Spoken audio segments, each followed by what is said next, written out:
What is this kernel thing in Linux we keep hearing so much about? Stick around, I have a few answers for you and maybe some ways of being able to eke out just a little bit better performance out of your system. I'll be right back.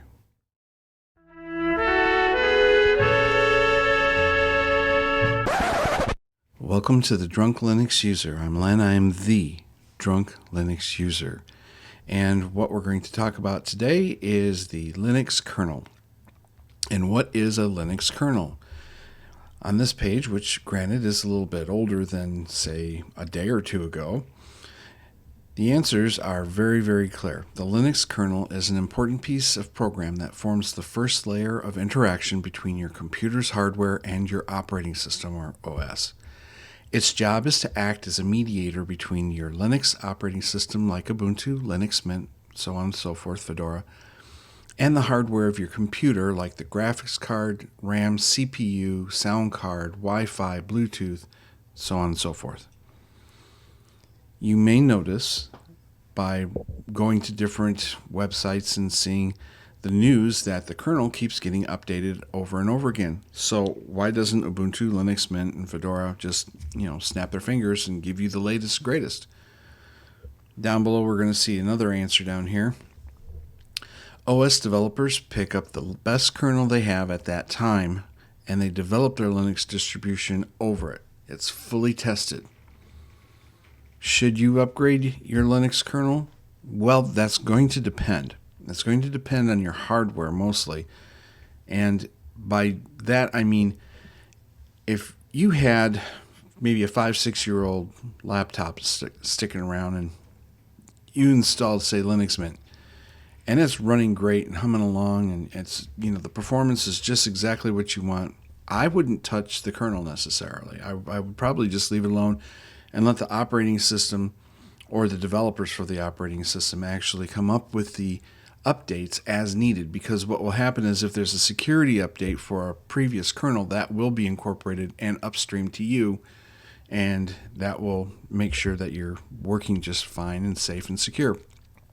The other situation could be that you have a brand new computer and you have hardware that the old kernel just doesn't have the ability to be able to max out the performance, say, of your processor, or to be able to use maybe a new way of using some new form of Wi-Fi, and you need to have a newer kernel to be that has been tweaked and figured by the Linux people, Linus Torvalds to be more precise.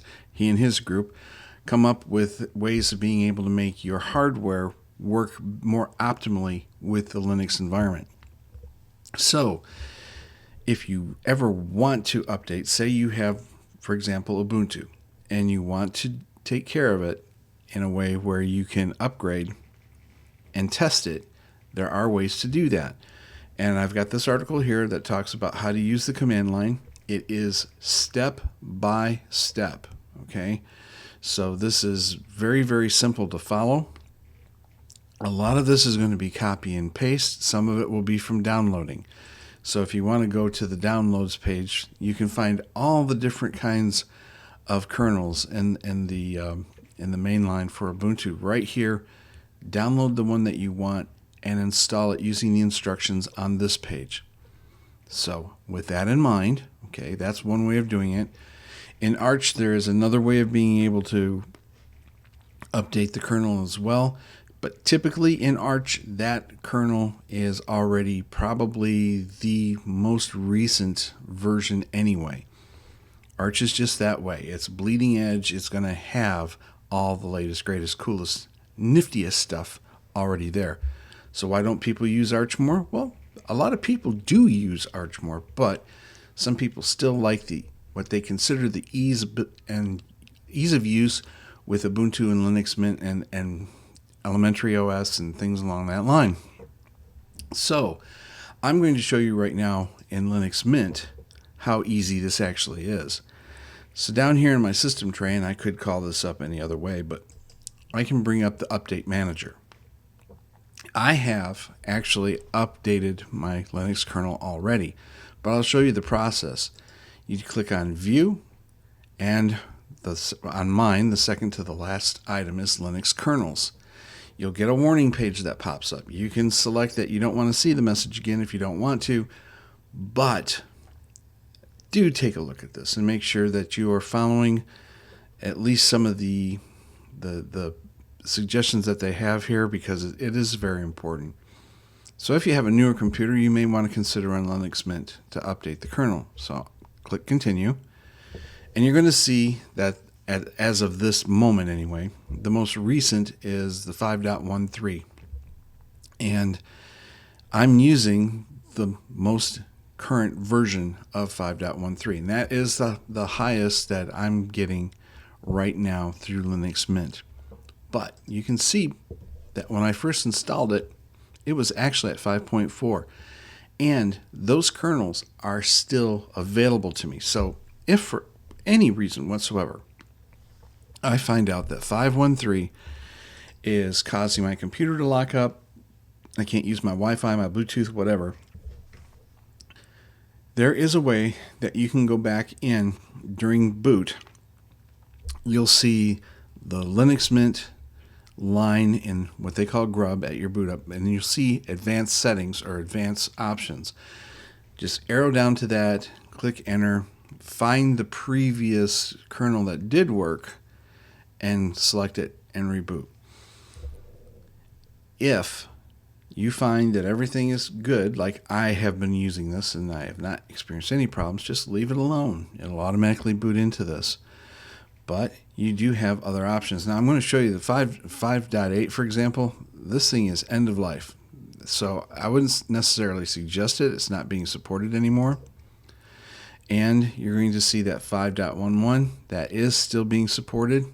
When you see superseded, it just means that this kernel has been replaced by this kernel, which is being replaced by this kernel. That's all that means.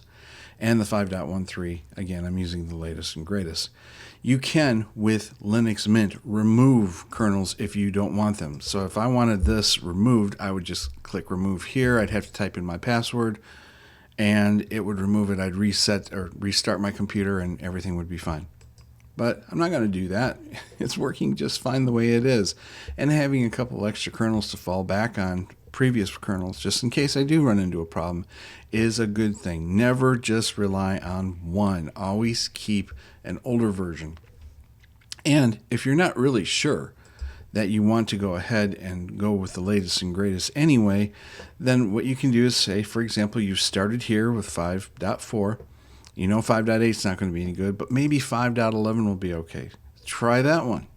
If that one works and you're getting the best performance out of your computer and no crashes, fine. Okay, but 5.13, for example, not only is going to have newer hardware instructions in there, but probably also more recent security fixes as well.